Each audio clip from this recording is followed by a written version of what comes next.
So जर तुमचा score low आहे, कमी पर्सेंटाईल आलेले आहेत, तर घाबरण्याचं कारण नाहीये. लास्ट इयर 18% सीट्स ह्या वॅकंट राहिल्या होत्या.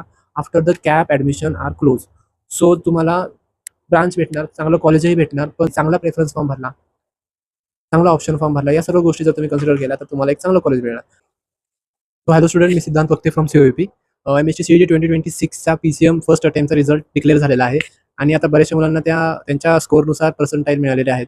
बरेचसे मुलं हे नाखुश आहेत, त्यांना एक्सपेक्टेड स्कोर नाही आलेला आहे आणि आता सर्वात मोठा प्रश्न हा येत आहे की पुढे काय, कॉलेज मिळेल की नाही, लो पर्सेंटाईल आहे तर कॉलेज मिळेल की नाही, ब्रांच कोणती असेल, कॉलेज कोणता असेल, यासारखे बरेचसे डाऊट्स आहेत आणि या डाऊट्सला क्लिअर करणं खूप गरजेचं आहे मित्रांनो. कारण तुम्ही जे आता कॉलेज घेणार आहात, जी ब्रांच तुम्ही घेणार आहात, त्याने तुमचं करिअर डिसाईड होणार आहे. 4 वर्ष नाही तर 4 वर्ष पुढच्या येणारी प्रत्येक गोष्ट ही आजच्या गोष्टीवर डिपेंड करणार आहे की तुम्ही कोणता निर्णय डिसाईड करत आहात. हां, ठीक आहे. सो नक्कीच मित्रांनो, तुमच्या डोक्यामध्ये आता काही कॉलेजेस असतील जे तुम्ही डिसाईड केलेले असतील, पण नक्की ते कॉलेजेस तुमचे 100% अश्युअर आहेत का? कारण तुम्ही ज्या कॉलेजमध्ये जात आहात तिथे असलेली प्लेसमेंट किती आहे? त्या कॉलेजचं असलेली ब्रांचची व्हॅल्यू काय आहे? सोबतच तिथे ॲल्युमिनाय नेटवर्क किती आहे? 4 वर्षानंतर तुम्ही जेव्हा तिथे डिग्री पास आउट व्हाल, तेव्हा तिथे व्हॅल्यू काय असणार? आणि यासारखे बरेचसेच फॅक्टर आहेत. सोबतच जेव्हा तुम्ही ॲडमिशन घ्याल, तेव्हा तिथे स्कॉलरशिप्स काय असतील? तुमची फीमध्ये किती कन्सेशन येईल? या सर्व गोष्टींची माहिती घेतल्यानंतरच कॉलेज डिसाईड करणं खूप महत्त्वाचं असतं. तुम्ही रिलेटिव्हज, YouTube, ChatGPT यासारख्या माध्यमातून तुम्हाला जी माहिती मिळते ती ऑथेंटिक नसते आणि ती व्हेरिफाईड नसते आणि सोबतच ती पूर्ण नसते.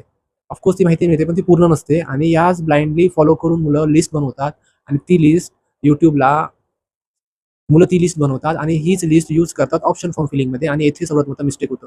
तुमची भरलेला एक चुकीचा कॉलेज प्रेफरन्स हा तुमचा पूर्णच्या पूर्ण कॅप राउंडमध्ये सर्वात मोठी मिस्टेक ठरू शकतो आणि एक चांगलं कॉलेज तुमच्या हातातून निघू शकतं.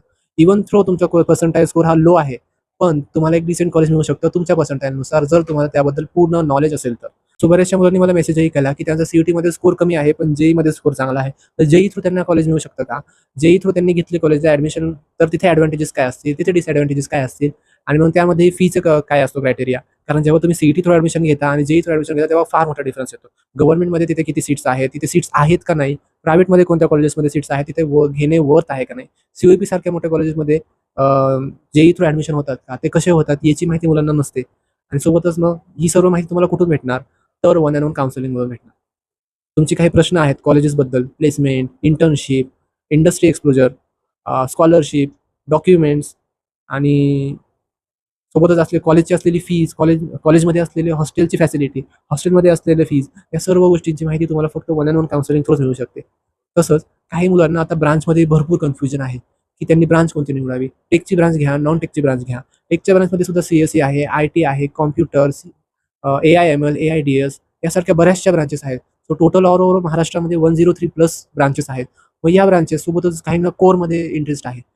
मेकॅनिकल, सिव्हिल, इलेक्ट्रिकल, काहींची गोल्स वेगवेगळे आहेत, काहींना PSUजमध्ये काम करायचं आहे, काहींना गव्हर्नमेंटमध्ये जायचं आहे. सो या सर्व गोष्टींना कन्सिडर करावं लागतं जेव्हा तुम्ही ब्रांच सिलेक्ट करता आणि त्यानंतरही जेव्हा तुम्ही ती ब्रांच घ्याल, त्या कॉलेजमध्ये घ्याल, तर 4 वर्षानंतरचा तिथे काय असेल, सिनेरिओ काय असेल, प्लेसमेंट काय असतील, या गोष्टी तुम्हाला माहिती असणं फार गरजेचं आहे.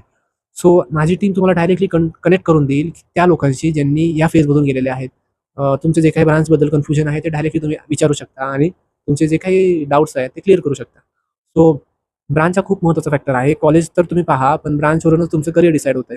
सोबतच आणि कॉलेजवरून तुमची प्लेसमेंट डिसाईड होत आहे आणि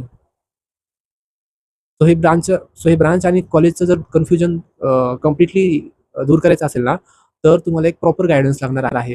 आम्ही आमच्या काउन्सिलिंगमध्ये मुलांसोबत वेबिनार कंडक्ट करतो, ज्यामध्ये टॉपच्या कॉलेजच्या मुले ज्यांची इंटर्नशिप आणि प्लेसमेंट झालेली आहे, त्यांनी काय केलेलं आहे, त्यांनी CGPA कसा मेंटेन केला, त्यांनी इंटर्नशिप कशा मिळवल्या, प्लेसमेंट कशा मिळवल्या, या सर्व गोष्टी ते तुमच्याशी डायरेक्टली शेअर करू शकतील. तुम्ही कॉम्प्युटर ब्रांच घेत आहात, तर AIने त्यावर काय फरक पडणार आहे, 4 वर्षानंतर जॉबचा सिनारिओ काय असणार आहे. परत जर तुम्ही कोरच्या ब्रांच घेतल्या, तर त्या एव्हरग्रीन राहतील का, त्यांच्यामध्ये काय चेंजेस होतील, तिथेही काही AIचा इम्पॅक्ट पडू शकतो का, यासारख्या गोष्टींमुळे मुलं जरा संभ्रमात आहेत की आता खरंच ब्रांचमध्ये काय करावे. तुम्हाला आणि तुमच्या मित्राला सेम पर्सेंटाईल आहे, त्यामुळे तुम्हाला सेमच कॉलेज लागेल. जर असं तुम्ही विचार करत असाल, तर ते चुकीचं आहे. त्याचा प्रेफरन्स आणि तुमचा प्रेफरन्स हा डिफरंट असणार. तुमची पर्सनल प्रेफरन्स लिस्ट ही वेगळी असणार. तुमच्या प्रोफाईलनुसार तुमची पर्सनल प्रेफरन्स लिस्ट ही वेगळी असणार आणि तुमच्या मित्राची प्रेफरन्स लिस्ट भरताना काय काळजी घ्यायला हवी, याबद्दल जर तुमचे काही डाऊट असतील ना, तर डायरेक्टली खाली दिलेल्या नंबरवर तुम्ही डायरेक्ट कॉन्टॅक्ट करू शकता. मित्रांनो, लक्षात घ्या, तुम्ही आता केलेली ही एक मेहनत तुमच्या येणाऱ्या 4 वर्षाची फीजही सेव्ह करू शकते. सोबतच जे तुमचे काही करिअर असणार आहे, त्याला एक प्रॉपर सो हॅलो स्टुडंट, मी Siddhant Vakte from COEP. Last year साक्षी नावाची मुलगी आमच्याकडे आली होती काउन्सिलिंगसाठी आणि तिचा स्कोर ऑफकोर्स लो होता. त्यासाठी तिला एक ऑप्शन फॉर्मची आणि कॉलेज प्रेफरन्सची लिस्ट हवी होती. आम्ही तिला ड्रीम कॉलेज, टार्गेट कॉलेज आणि सेफ कॉलेज अशा 3 कॅटेगरीजमध्ये वेगवेगळे डिफरंट कॉलेजेस जे की तिच्या पर्सेंटाईल आणि कॅटेगरीला मॅच होतील अशी आम्ही तिला लिस्ट बनवून दिली. तिने ती ऑप्शन फॉर्ममध्ये फिल केली आणि जेव्हा कॅप 1चा रिझल्ट आला तेव्हा तिचं एक डिसेंटचं कॉलेज तिला अलॉट झालं. त्याचा विषय. तुमच्या पर्सेंटाईलनुसार जर तुम्हाला एक बेटर कॉलेज भेटलं तर तिथे तुम्हाला स्कॉलरशिपचे बेनिफिट्सही मिळू शकतात.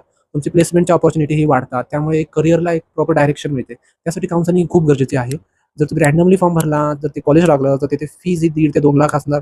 मग प्रत्येक 4 वर्षाची इतकी फीज भरणं हे पॉसिबल नाही आहे. आणि त्यानंतरही जर तुम्हाला प्लेसमेंटची अश्युरन्स नसेल, तर मग त्याला काही अर्थ नाही. त्यामुळे जर लो पर्सेंटाईल असतील, तर तुम्ही सर्व अँगल्सचा विचार करायला पाहिजे आणि त्यानंतरच तुमचं ॲडमिशन कन्फर्म करायला पाहिजे. सो ह्याबद्दल जर तुमच्या काही क्युरीज असतील, तर डायरेक्टली तुम्ही खाली दिलेल्या नंबरवर कॉन्टॅक्ट करा. मी किंवा माझी टीम तुम्हाला कॉन्टॅक्ट करू आणि तुमचे सर्व डाउट्स आम्ही क्लिअर करून टाकू.